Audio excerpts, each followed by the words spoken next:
Hello, नमस्कार. सर्वांना श्री येडेश्वरी आणि श्री स्वामी समर्थ. तुम्हा सर्वांचं स्वागत आहे आजच्या आपल्या नवीन व्हिडिओमध्ये. तर आज आहे आपली माघ महिन्यातील गणेश जयंती. असं म्हणू शकतो की गणपती बाप्पांचा बर्थडेच आहे आज. तर इथं बघा किती दुर्वा आहेत. तर इथं 2 गड्ड्या दुर्वा मी माझ्या मिस्टरांना मार्केटमधून घेऊन यायला लावलेल्या होत्या. कारण मला आज गणपती बाप्पांना 21 दुर्वांच्या जुड्या, ज्या 21-21 केलेल्या असतात ना, अशा 21 जुड्या मला बाप्पांना आज व्हायच्या होत्या. तर इथं बघा गणपती बाप्पांच्या पूजेची आता मी तयारी सर्व केलेली आहे आणि ह्या 21 जुड्या आम्ही तयार केलेल्या आहेत. असे 21-21 दुर्वांच्या 21 जुड्या आहेत या. आणि हे सगळं निवडताना आम्हाला दोघांनाही साधारण 1.5 तास लागला. खरं तर ह्या बाहेरून पण भेटतात विकत, पण आपण स्वतःच्या हाताने केलेली सेवा ही कधीही चांगली आणि बाहेर कसं मोजूनच देतील कशावरून. त्यामुळे मग मी या दुर्वांच्या जोड्यांना दरवर्षी आम्ही दोघंही घरीच बनवतो. तर आता मग मी गणपती बाप्पांच्या पूजेची तयारी सुरू केली आणि त्यानंतर गणपती बाप्पांना अभिषेक घालत आहे. तर मी आज गणपती बाप्पांना पंचामृताचा अभिषेक घालणार आहे. आणि तुम्ही या दिवशी ना गणपती बाप्पांना नक्की अभिषेक घाला. तुम्ही पंचामृताचा घाला किंवा पाण्याचा घाला, पण नक्की घाला या दिवशी अभिषेक. आणि तुम्ही गणपती अथर्वशीर्ष म्हणू शकता किंवा गणपती स्तोत्र म्हणू शकता किंवा ओम गंग गणपते नमः या मंत्राचा जप करू शकता अभिषेक घालताना. तर मग मी इथं अभिषेक वगैरे केलेला आहे आज. आजच्या दिवशी ना गणेश जयंती दिवशी गणपती बाप्पांचे तत्व आहे पृथ्वीवरती हजारो पटीने जास्त असते. त्यामुळे आज गणपती बाप्पांची पूजा अर्चना केल्याने, त्यांना अभिषेक घालण्याने, त्यांचे मंत्र स्तोत्राचं पठण केल्याने आपले सर्व विघ्न दूर होतात, संकट नाहीशी होतात आणि आपल्या आयुष्यामध्ये सुख, समृद्धी, शांती, बुद्धी नांदते आणि रिद्धी-सिद्धीचा आशीर्वादही आपल्याला प्राप्त होतो. तर इथं बघा आता माझा अभिषेक घालून झालेला आहे. छान असं सुती कपड्याने मी बाप्पांची मूर्ती पुसून घेतली. तर इथं ना मंदिराच्या समोर आता मी गणपती बाप्पांची छान अशी पूजा मांडणार आहे. त्यासाठी मी छान असं चौरंग वगैरे सजवून घेतला. त्याच्यावरती लाल असं वस्त्र अंथरलं आणि बाप्पांची मूर्ती स्थापन केलेली आहे. तर आज ना आपल्याला गणपती बाप्पांची षोडशोपचारे पूजा करायची आहे. षोडशोपचारे म्हणजे पूजा म्हणजे काय? तर 16 प्रकारचे पूजेचे साहित्य आपल्याला गणपती बाप्पांना अर्पण करायचं असतं. तर त्यात अभिषेक असतो. त्यानंतर आपण अत्तर लावायचं असतं आणि जेव्हा आपण बाप्पांची षोडशोपचारे पूजा करतो ना, तर बाप्पांना आपण हळद आणि कुंकू हे दोन्ही लावायचं असतं. एरवी आपण गणपती बाप्पांना किंवा कोणत्याही पुरुष देवांना फक्त कुंकू लावतो किंवा अष्टगंध लावतो. पण षोडशोपचारे पूजा करताना गणपती बाप्पांना आपण हळद आणि कुंकू दोन्ही लावायचं आहे. आणि आणि गणपती बाप्पांना आपण जानव वगैरे अशा सर्व गोष्टी अर्पण करायच्या आहेत. तर इथं मी आता सर्वप्रथम ना गणपती बाप्पांना ही कापसाची वस्त्रमाळ केलेली होती. तर ती माळ वगैरे अर्पण केली.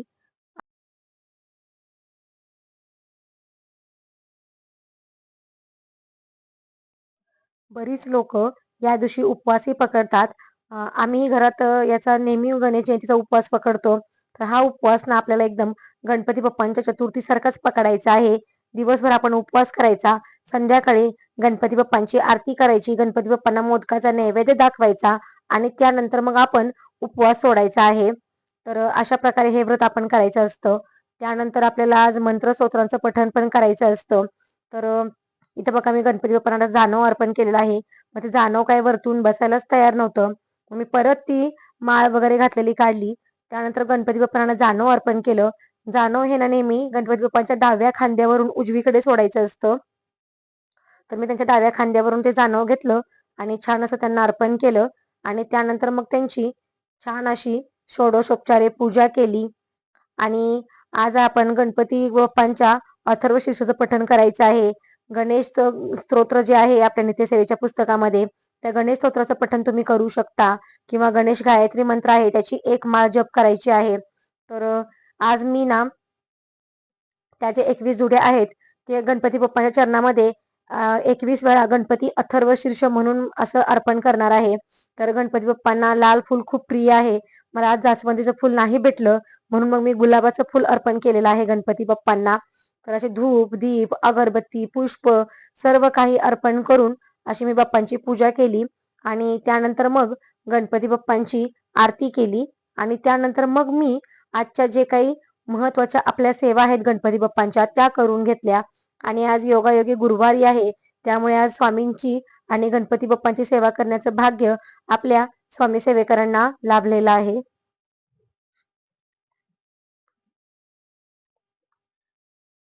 तर इथे मी गणपती बाप्पांची आरती घेतली आणि बघा त्या 21 दुर्वांना मी आणखीन बाप्पांना वाहिलेल्या नाहीयेत, कारण त्या मला 21 वेळा गणपती अथर्व शीर्ष म्हणत म्हणत बाप्पांना व्हायच्या आहेत. त्या कशा व्हायच्या ते मी तुम्हाला पुढे दाखवतेच. तर आपण ना ही त्या 21 जुड्यांपैकी एक जुडी उचलायची, ती आपल्या डाव्या हातामध्ये ठेवायची, त्याला हळद आणि कुंकू लावायचं आणि शेंड्याकडचा भाग ना आपल्याकडे करायचा आणि जे त्याचं समोरचं टोक आहे ते आपण गणपती बाप्पांच्या साईडला करायचं आणि त्याच्यावरती मग गणपती अथर्वशीर्षाचं आपण पठण करायचं आहे. तर आणि गणपतीचं अथर्वशीर्षाचं पठण झालं की मग ती दुर्वाची जुडी आपल्याला गणपती बाप्पांच्या चरणी अर्पण करायची आहे.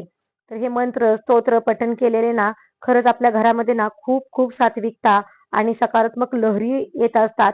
कारण असं कोणतंच घर नाहीये जिथे की भांडणं होत नाहीत किंवा काहीतरी निगेटिव्हिटी नसते किंवा कटकटी होत नाहीत. असं प्रत्येक घर आहे की तिथे थोडी फार का होईना कटकट असतेच. त्यामुळे आपल्या घरामध्ये ना निगेटिव्हिटी येत असते. तर ही निगेटिव्हिटी दूर करण्यासाठी मंत्र स्तोत्र पठण करणं ना खूप खूप खूप महत्वाचं आहे. आणि असं गणपती बाप्पा तर आपले विघ्नहर्ता आहेत. हे मंत्र स्तोत्र आपल्या घरातील सगळी नकारात्मकता दूर करायला मदत करतात आणि घरामध्ये फक्त सकारात्मक आणि प्रसन्न लहरी येत असतात. गणपती अथर्व शीर्षाची सेवा ना तुम्ही ही मंदिरात पण करू शकता. पण आज मंदिरामध्ये ना इतकी गर्दी असते की दर्शन पण करणं कठीण होतं. तर तिथे बसून आपल्याला सेवा करणं तर अगदी अशक्यच गोष्ट आहे. पण तुम्हाला शक्य झालं तर नक्कीच करा. कारण मंदिरामध्ये सेवा केलेलं फळ पण आपल्याला 100 पटीने भेटत असतं. पण घरामध्येही सेवा होणं, मंत्र स्तोत्राचं पठण होणं तेवढंच महत्वाचं आहे. कारण आपल्या घरामध्ये पण आपल्या मंत्र स्तोत्र घुमणं किंवा त्याचा आवाज पडणं हे खूप खूप महत्वाचं आहे. त्याच्यामुळे सगळी नकारात्मकता दूर होत असते. तर इथं बघा आता एकदा माझं गणपती अथर्व शीर्ष पूर्ण झालं तर मग मी ती एक जोडी गणपती बाप्पांना वाहिलेली आहे. तर वाहताना ना आपल्याला देठ गणपती बाप्पांकडे करायचा आहे आणि जो तो पुढचा टोक आहे तो आपल्या साईडला ठेवायचा आहे. तर अशा प्रमाणे एक एक एक एक करून मी 21 वेळा गणपती अथर्व शीर्षाचं पठण केलं. ज्यांना शक्य नाही ते गणेश स्तोत्र पण म्हणू शकतात. तर इथं बघा कसा ढीग साठलेला आहे गणपती बाप्पांच्या पायावरती दुर्वांचा. तर आता मी तो व्यवस्थित छान असा बाप्पांच्या साईडला ना असा सजवून दिला आणि अशी छानशी आपली माघ जयंतीची आता पूजा झालेली आहे.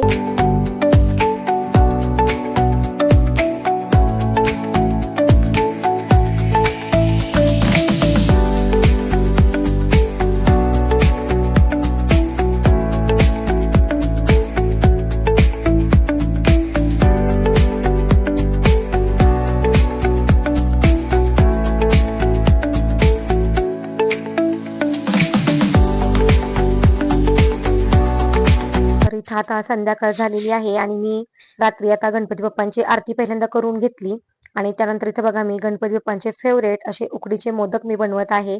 तर छान असे मोदकांची साठी उकड वगैरे काढून घेतली. इथे छान असं गुळ खोबऱ्याचं सारण बनवून घेतलं आणि पहिल्यांदा सर्व सर्व असा रोजचा स्वयंपाक बनवून घेतला.